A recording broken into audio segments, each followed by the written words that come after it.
What's up, y'all? Okay, I'm gonna tell you this story about the time a guy named Willie Cash beat down a cop named Officer Olson, who I believe to be a relative of the chief of police at the time. God, what was his last name? It was something Olson. Was it when he was the chief of police? Everybody will remember this. But when the chief of police was a guy named something Olson, last name Olson, another officer named Olson was drunk downtown Minneapolis, off duty, walking down the street. He came across a guy named Willie Cash, and for some reason just didn't like him for whatever reason, pulled a pistol on him and stuck it right to his head and started probably, I think, calling him some names, some racial slurs, I think. Okay? So the cop is drunk with his service weapon, which in Minneapolis, the rule is, you guys, if a cop is drunk,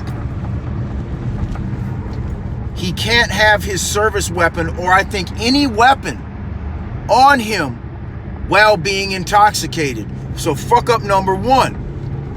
So he puts the gun to dude's head, talks a bunch of shit to him, crazy shit to him, and then he puts the gun back down. Willie Cash knocks his ass out, beats him the fuck down, takes his pistol and throws it, and just whoops his ass, man. He gets arrested, obviously, for assault on the police. But when the cops talked to all the witnesses, they came back and charged the cop and let him out of jail. This rarely happens, you guys. The guy's name was Willie Cash, and this was probably somewhere back in maybe 2000, give or take. Okay? I'll try to, Google. I don't know if it goes back that far, you guys. I'm not a big computer guy, but you can look this shit up. His name was Willie Cash, and he whooped a guy named Officer Olson downtown Minneapolis. He was initially charged, then he was released, and the police officer was charged, I think, with the second-degree assault for sticking the gun to his head and threatening to kill him and talking a bunch of racial shit, which should have been a hate crime, really. But I don't know if they was doing that type of shit back then. But Minneapolis, once again, a long history of bullshit. There was another incident where they, and this is, whatever, I understand why they do no-knock warrants. I understand it, but they did a no-knock warrant on an individual and flashbanged his door, and he opened fire on the SWAT team with 2 Tech 9s and just started shooting at him through the door and kept shooting at him. What saved his ass was that his wife or his girlfriend called the police during the incident and was like, somebody's trying to rob us. Now, I guess he had some weed or something like that. So the police on the phone were like, no, put the guns down. Like, that's the SWAT. That's us trying to come in there. You need to put your guns down.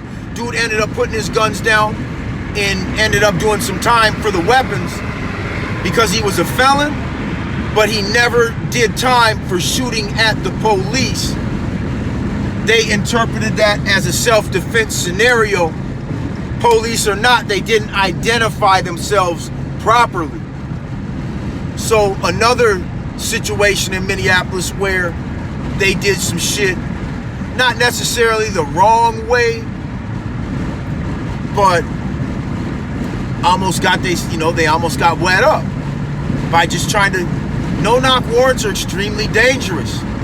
It's the most dangerous scenario a cop can ever be in, where you might get your head blown off and that motherfucker behind that door might get away with it because you ran up on him. It don't matter you're a cop. This shit didn't know. You didn't announce yourself right. He didn't know. Nope.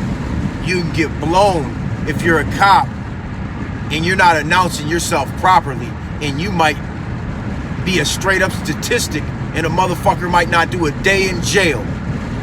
So know that if you're a cop, do your job right, or you might not even be doing it.